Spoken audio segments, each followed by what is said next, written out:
আসসালামু আলাইকুম, কেমন আছো বন্ধুরা? আশা করছি সবাই ভালো আছো। অনেক দিন পর আর একটা নতুন ব্লগ ভিডিও নিয়ে আসলাম। আজকে নিয়ে আসলাম গ্রামের দৃশ্য। দেখো কত সুন্দর নদীতে পানি আসছে।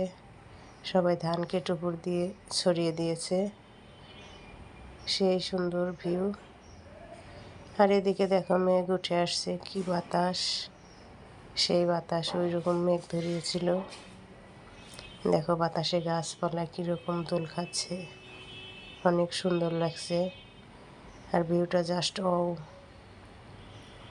এত সুন্দর। হ্যাঁ, গ্রামের দৃশ্য তো আসলেই সুন্দর।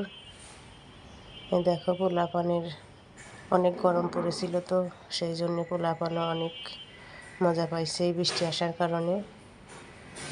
ওরা সুন্দর করে দৌড়াদৌড়ি করছে, সেটা তোমাদের মাঝে নিয়ে আসলাম ভিডিওটা। দেখো আমাদের বাড়ির পাশেই নদী, অনেকগুলো পাট কেটে বুনেছে, পাটের ভিতর দিয়ে অনেক পানি আসছে। বৃষ্টি দেখে ছাগল দৌড়িয়ে দৌড়িয়ে আসছে। আবার এই যে গাছপালা অনেক নড়াচড়া করছে। আর অনেক জোরে বৃষ্টিটা নেমেছিল।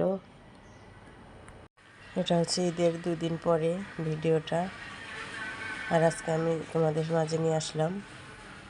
শুধু একবার ভিডিওর ভিউগুলো দেখো, দেখে অনেক মজা পাইবা। আর আকাশটা একবার শুধু দেখো, কত মেঘ ধরিয়ে আছে আকাশে।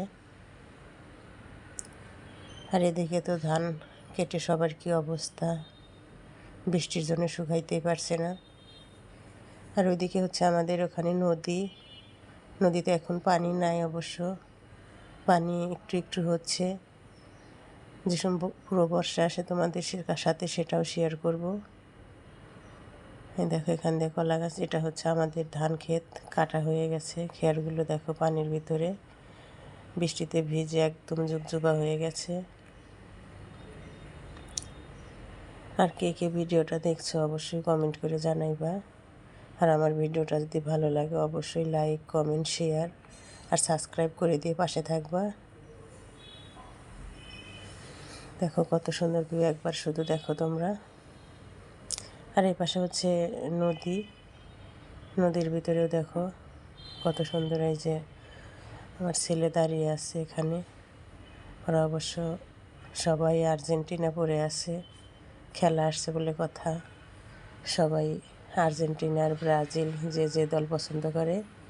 আর একটা নতুন ভিডিওর সাথে দেখা হবে। আল্লাহ হাফিজ।